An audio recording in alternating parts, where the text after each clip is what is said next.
I'm Jessica Rodriguez, and I'm going to be showing my Hamlet Soliloquy analysis.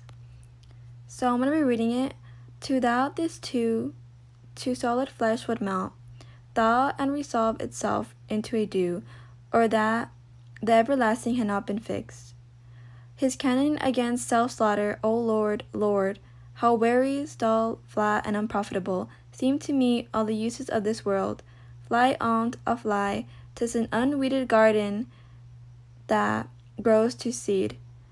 Things rank and gross in nature possesses it merely, that it should not come to this, but to months dead they not too much, not too excellent a king that was to this, Hypersian to Satyr, so loving to my mother, that he might not beteem the winds of heaven, visit her face too roughly, heaven and earth.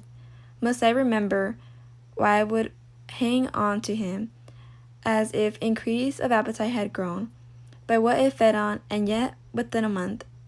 Let me not think of that. Fragility, my name is woman, a little month, or else those shoes were old, with which she followed a poor father's body, like noble tears, why she, even she, O Lord, a beast would discourse of reason, would have mourned longer, married with my uncle, my father's brother, but with no more like my father than I to Hercules. Within a month, ere yet the salt to an unrighteous tears had left a fleshing in her bald eyes, she married, almost wicked speed to post, with such dexterity and impetuosity sheets, it is not, nor it cannot be good, but break my heart, for I most hold my tongue.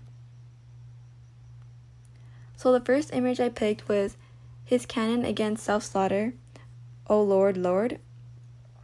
And I chose this because it encompasses Hamlet's reasons for giving up on life. So this phrase is pictured to be someone's locked in a cage, being depressed, feeling the pain of loss that will never end. In a cage, you are isolated, making yourself feel hopeless, that the world is full of evil because traumatizing events are happening. This is the same as how Hamlet is grieving after his father's death. He doesn't find the value in life because of the way people are being murdered so easily and having no consequences for it. Hamlet is being controlled by his emotion, and he feels that nothing more than grievance and sorrow. He feels as if there is no point in life and wishes he was able to commit suicide because nothing brings him joy and pleasure anymore. Although he bemoans the fact that he cannot because it is a sin against God's nature. And the reader is able to depict how hurt Hamlet is for his mother remarrying within a month. The second image is "'Tis an unweeded garden that grows to seed." And this shows that the world is not always perfect, and there is no reasons for some events to happen. And this is similar to the way that knotted hair is displeasing to the eye because it makes the rest of the hair seem dirty. It is being compared to the way people view weeds because even though there are healthy parts, they are intertwined with the rest and it starts to become neglected. So weeds represents the ugliness that Hamlet sees in an ordinary man. They tend to stand out separately, towering over the rest because they are tall, ugly, and unsightly. Hamlet uses this to refer to the world that it is not always gentle or full of delight, but instead events are unexpected and happen rapidly with abundance. This is a metaphor because it highlights Hamlet's dislike of the world being chaotic and controlled by evil, and most people are unable to stop and look at a weeded garden that has gone to seed. The second image is "Frailty, thy name is woman, a little month, or else those shoes were old." And I chose this because sometimes people move too fast to get away from the darkness in life, and this depicts an item that has been forgotten within a short amount of time, but when you buy a more expensive and new item, you forget about the old pair. For example, when one gets a new shoe or a new pair of shoes, they feel happy and refreshed. It's a nice feeling. It's sort of a reminder that you're progressing and it helps you move forward and accomplish. This is similar to how Gertrude feels about her marriage. Even though her old pair of shoes, which is her deceased husband, is indeed new, it is a reminder of her past and it showcases the darkness in her life. And this ultimately makes Hamlet despise his mother for considering marrying after a few months. He is disappointed in her decision because he knew that King Hamlet would stop the heavy winds from blowing too hard against her face. In addition, he is comparing her to weak and capable to stand on her own. In my image 4 is a beast that wants discourse of reason would be mourned longer. So this showcases the irony of Gertrude finding someone else to make her see the light at the end of the tunnel. But this makes Hamlet get even deeper. So this is similar to the tunnel because the long travel of darkness depicts Hamlet's emotional state, knowing his mother did not grieve a lot for his father. Hamlet decides to stay in the dark because he feels he is the only one who is sad about the death. In addition, Claudius and Gertrude announce their marriage so that the civilians would not feel full of sorrow. They made the decision because they did not want to affect the grief for the people in the town, but this instead made Hamlet into a deeper tunnel of darkness. He gets the impression that his mother is dependent on men, so she didn't weep that long for her husband and married the father of her deceased husband. In addition, it reveals his frustration with losing his father and lost respect for his mother. So the state in mind is, throughout the play, Hamlet reveals his negative feelings toward his mother's remarrying, as well as the inner distress those feelings cause him. Hamlet's love for the late King Hamlet is evident in this soliloquy. He is portrayed as a deceased king who is a loving father and caring husband, so loving to my mother that he might not demean the wings of heaven. Although this does not last for long because he is also demonstrating the distress of Queen Gertrude having a second marriage. This makes Hamlet feel against self-slaughter because he was able to live and his mother was marrying without warning. In addition, Hamlet uses imagery to depict how disappointed and hurt he is from the upcoming marriage of King Claudius and Queen Gertrude.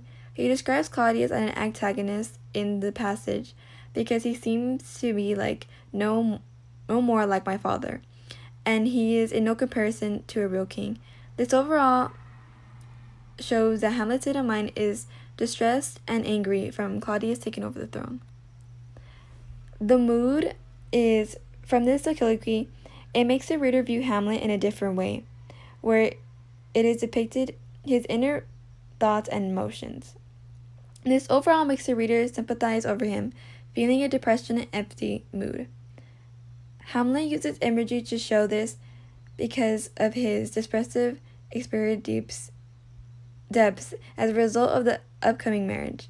In addition, he adds how he feels, "Oh, that this too solid flesh would melt, thaw and resolve itself into a dew." This showcases how he wishes to cease to exist and wants his body to dissolve, but is not able to do that because of his faith, and it is against self-slaughter. This establishes how depressed and dark he seems to be in his life because he has not one to trust. In addition, Hamlet feels that he is the only one who remembers his father's love and questions, and he only love, and he often questions why would she hang on to him. He is not able to respect the queen, so he wishes to himself, "Must I remember?" for the pain of loss to go away. This overall creates a feelings of sympathy and sorrow in the reader for Hamlet, and the reader is able to see his frustration that he must keep his objection to himself. So the tone is tragic and gloomy because he uses the diction of flat, stale, and unprofitable. At first, Hamlet contemplates suicide before the moral grounds. He does not take action to this, and this addresses how much in pain he is in, the loss of his father, and he wants to stop the pain before it gets any worse. Then there is a tone shift to where he gets more bitter because he's angry about his mother and his uncle's marriage. He becomes enraged with his mother and blaming her for not being able to stay a widow for longer. He stays enraged and have a bitter tone because she will cling on to him, suggesting to the audience that the mother is dependent on men. Even though Hamlet is still angry with his mother, he is saddened when he thinks of his father, as he compares Claudius to him, saying, "My father's brother, but no more like my father than I to Hercules." This comparison shows how Claudius and King Hamlet were as different from each other as Hamlet himself to Hercules. This makes him question how his mother was able to feel in her husband's death, but he soon gives up on the sadness because there's nothing he could do about it, and Hamlet is disappointed that he's not able to act upon his feelings, but instead be quieted. And thank you.